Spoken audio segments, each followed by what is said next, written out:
자, 그 다음에 이제 지능 영역에 웨이즈 4, 웨이즈 4개의 지능을 합산하여 전체 지능을 구한다. 4가지 지표 중 언어 이해와 지각 추론을 합하면 이걸 GAI라고 하죠. 일반 지능 능력이라고 하죠. 그 다음에 작업 지표와 처리 속도를 더한 거를 인지 효율성 지표라고 하죠. 그럼 이게 뭐가 되는 거예요? 이 두 개는 결정성 지능에 가깝고 이 두 가지는 유동성 지능에 가까운 거죠. 이 두 개 중에 어느 게 더 손상이 잘 되겠어요? 나이가 들면? 요 아래 거죠. 그래서 어떤 뇌 손상이 있거나 노화로 인해서 치매가 오거나 그러면은 요거로 이 사람의 지능을 추정하기가 어렵다죠. 손상이 많이 일어났기 때문에. 그래서 GAI를 가지고 요 두 개만 언어와 지각 추론만 가지고 이 사람의 지능을 추정하죠. 언제도 또 이 GAI를 사용하죠. 두 개의 편차가 심할 때, 두 지능의 편차가 23점 정도 될 때 어느 쪽이 손상됐다고 보는 거죠? 유동성 지능이 손상됐다고 보는 3점 정도의 차이가 난다면 손상된 뇌를 이용한 지능을 그 사람의 대표 지능이라고 할 수 없으니까 GAI를 사용해라. 라는 게 그 슬러 지능 검사의 매뉴얼. 그다음에 요게 지금 위스크 5에서도 제공이 되죠. GAI가. 위스크 4에서는 GAI가 제공이 안 됐어요. 그다음 성인용 지능 검사에서는 기술적 척도 나오는 그 매뉴얼에 GAI가 다 표가 수록이 돼 있죠. 병전 지능은. 그다음에 웨이즈 R. 이게 웨이즈 R을 왜 자꾸 이게 첫 번째 초판에 개정판이라는 뜻인데 이게 왜 자꾸만 요즘에는 4까지 나왔는데 2가 많이 나오죠. 시험에. 왜 그러냐. 연구가 안 돼 있어요. 지능이. 축적이 돼서 연구 결과가 축적이 돼야 그 지능에 대해서 사용을 하는데 웨이즈 2까지가 많이 연구돼 있고 3 이후부터는 연구 결과가 별로 없어요. 웩슬러 지능 검사는 옛날에 관한 이론들이 많아요. 여기도 웨이즈 R이라는 용어를 쓴 거예요. 초판 개정판이다. 초판을 개정했다는 뜻이에요. 자, 6인 분석을 해서 얻어진 3요인이 뭐냐? 언어이해 능력. 요게 지금 말한 결정성 지능 쪽이죠. 지각적 조직화. 요게 이제 유동성 지능 쪽이죠. 그 다음에 이게 유동성 지능 쪽이죠. 이 두 개의 사이에 뭐가 있다. 이 순간 능력이 순간에 집중하는 능력, 순간의 과제 단기 기억이죠, 일종의. 이 두 개는 그러니까 장기 기억을 측정했다 그 뜻이에요. 근데 요거는 그와 다르게 단기 기억을 측정했다 그 얘기예요. 성격이 좀 다르다. 제3의 요인 단기 기억 관련된 능력이다. 그걸 이름을 주의 지속력이라고 이름을 붙인 거예요. 그죠? 집중력이죠. 주의 집중력 일종의 과제를 얼마나 계속 쳐다보고 있느냐. 집중력, 주의 집중력 이렇게 세 요인으로 묶였다. 이걸 암기하세요. 지식이니까. 그 다음에 웩슬러 편차 지능의 장점 세 가지를 쓰세요. 이거 문제는 어디서 나왔냐면 박영숙 선생님의 그 심리평가라는 책이 있어요. 까만 책. 1998년에 나온 책인가 그래요. 그게 틀린 데가 되게 많아요. 옛날 책이고 바뀌기도 했고 검사가. 근데 그게 계속 출판이 되는 이유가 지금 심리학 1세대, 지금 퇴직하신 분 포함 저도 1세대 그 책밖에 없었어요. 심리평가 책이. 지금은 다양하게 많지만 그 옛날에는 심리평가 책이 오로지 그거밖에 없었어요. 그 책 갖고 공부했어요. 아시겠죠? 지금 교수님들도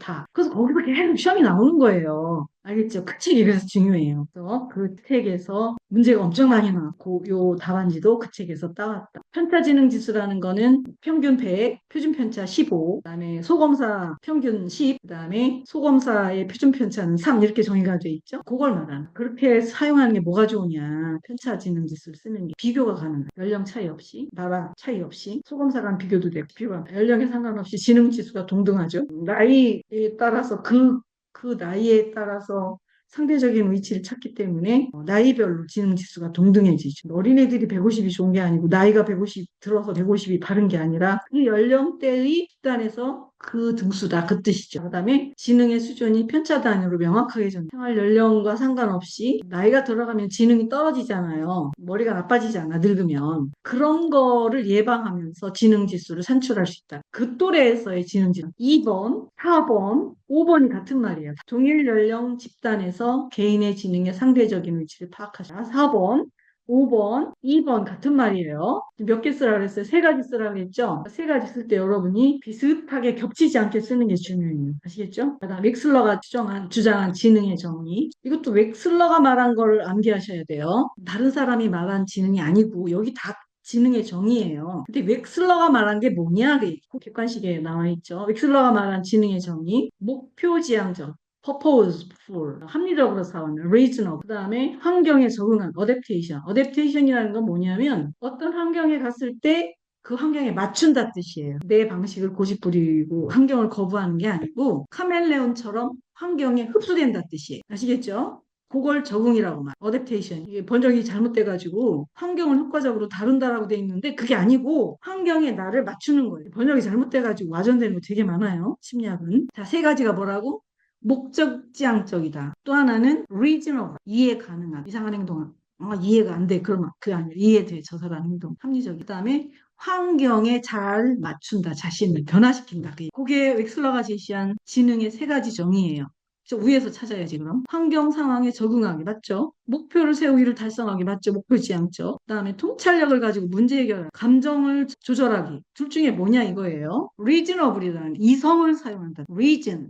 인과관계에 맞게 행동한다. reason. 이해죠. 이유죠. 이유. 요거 잘라서 보세요. reason 자체가 이유죠. 이유. 이유가 있을 수 있게 행동한다.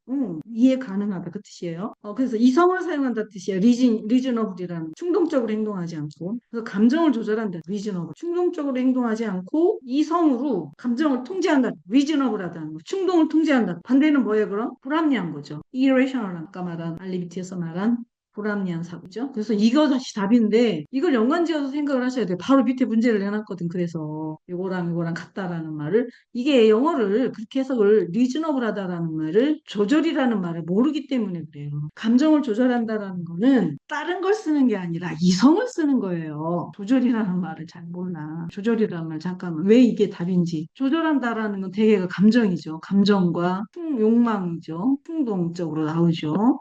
조절이 안 되면 충동이 되는 거죠. 이걸 뭘로 조절하느냐? A, B, C 중에서 B로 조절하는 거예요. 그래서 C, 행동을 충동적으로 하지 않게 하는 거예요. 이 B가 뭐라고요? 인지예요. 인지를 사용해서 감정을 조절하는 거예요. 그래, 인지적인 게 나쁜 게 아니라 인지적으로 조절하는 거예요. 나쁜 게 아니라 과잉으로 사용할 때 나쁜 거예요. 우리 왜 EF 이런 게 있잖아. 이 T. 너 E야, T야 그러잖아요. T는 나쁜 것처럼 말하는데 아니라고 엄청 좋은 거예요. 조절할 수 있다는 뜻이에요. 합리적이라 그 뜻이에요. 그런데 이가 그럼 좋으냐? 아니 조절하면 좋지. 근데 여기에 너무 많으면 이게 충동적이라. 충동적인 게 더 나쁜 거지. 충동적인 게 더 짐승 같다예요. 이성적인 게 짐승 같다가 아니에요. 알겠죠? 감정이 두 개 균형을 이루는 게 중요해요. 인지와 감정이. 그리고 인지로 감정을 억제할 수 있어요. 통제할 수 있어요. 그래서 아까 제가 전두엽이 발달해야 건강한 거라 그랬죠? 전두엽이 하는 일은 100% 거의 99.9% 억제력이에요. 뭘 억제해요? 아랫도리 충동. 문제가 이렇게 됐다면 이렇게 세 조각으로 돼 있거든요. 이 밑에는 다 충동이에요. 전두엽이 하는 일은 나머지 뇌를 컨트롤한다는 거는 이성으로, 통제력으로 억제한다 뜻이. 인간이 인간답다는 건 뭐라고요? 동물적인 능력을 억제하는 거다. 안 참고 지 맘대로 하는 건 뭐라고? 짐승이다. 욜로족 있죠, 욜로족. 이놈의 욜로족이 문제라니까. 이게 무슨 뭐 굉장히 대단한 것처럼 유행이죠, 율로족. 이 짐승짓 하겠다 뜻이에요. 내가 꼴리는 대로 하겠다. 이런 걸 키우면 큰일 나요. 율로족 망하죠, 나중에. 돈 펑펑 쓰고 하고 싶은 대로 다 하다. 노년에 뭐 하죠? 돈 없으니까 자살하지. 율로족은 누가 하는 거예요? 재벌이나 하는 거예요. 자, 이게 상담을 제대로 공부하면 이게 뭐가 문제인지를 바로 보여요. 그래서 이 셋 중에 목적지향적 행동이죠. 리저너블 하죠. 합리적으로 생각해 충동을 억제하고 통제하고. 이 중에 셋 중에 제일 중요한 게 뭐다 그랬게요?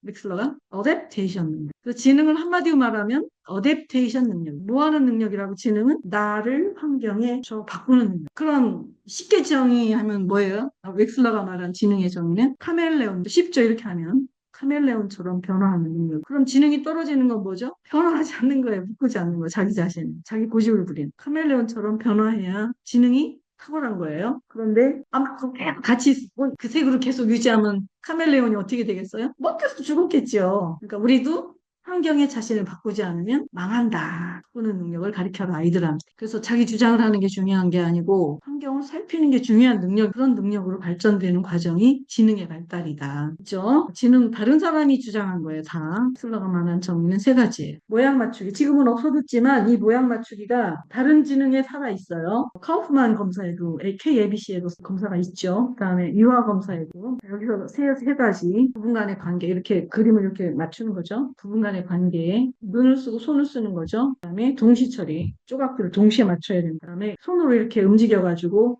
안 되는 걸 계속 집어넣는 게 아니라 피드백에서 소득을 얻는 능력 이런 것들이 떨어진다.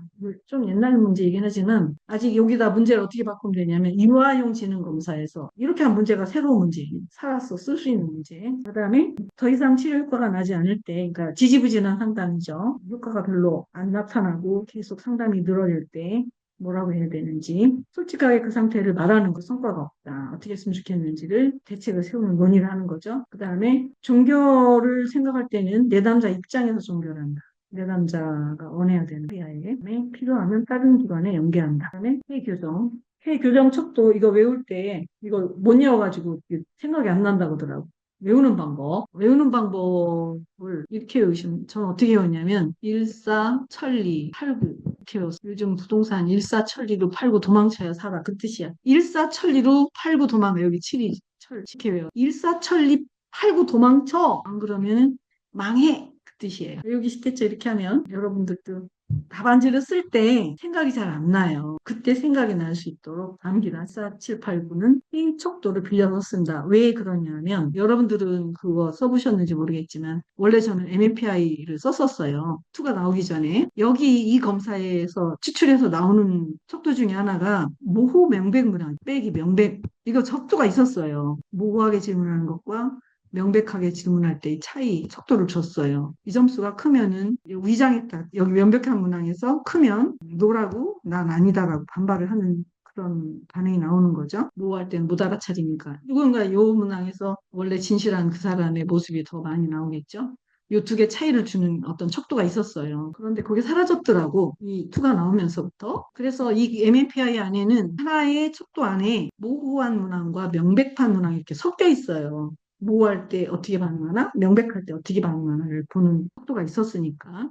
그 중에 이게 14789 이 문항들은 전부 다 명백 문항으로만 구성이 돼 있어요. 모호 문항이 없었던 거예요. 그런데 K 문항은 전부 다 모호 문항으로 이루어졌대요. 그래서 K 척도를 빌려다가 여기다 준 거지. 두 개의 차이를 보는 척도로 그때 썼던 거죠. 그게 지금까지 살아남아서 두 개 K 척도를 보태줬더니 14789 이 척도는 변별력이 높아지더라 그 얘기예요. 근데 나머지 척도는 오히려 안 좋더라. 그래서 나머지 척도는 K 척도를 안 도와주고 교정을 하지 않고 14789는 K 교정을 한다. 지금도 그 방식을 쓴다. 그리고 검사를 보시면 K 교정을 뺐을 때는 어떤 점수인지도 제공을 해요. MMPI는. 그래서 K 교정을 할 때 7, 8번에는 원점수 모두 더해주고 149번에는 0.5, 0.4, 0.2 비율로 더해주고 이렇게 해서 점수가 나오는 거예요. 우리가 보는 그 척도가. K 척도에 대한 특징을 얘기하고 있죠. K 척도가 건강함을 보여주죠.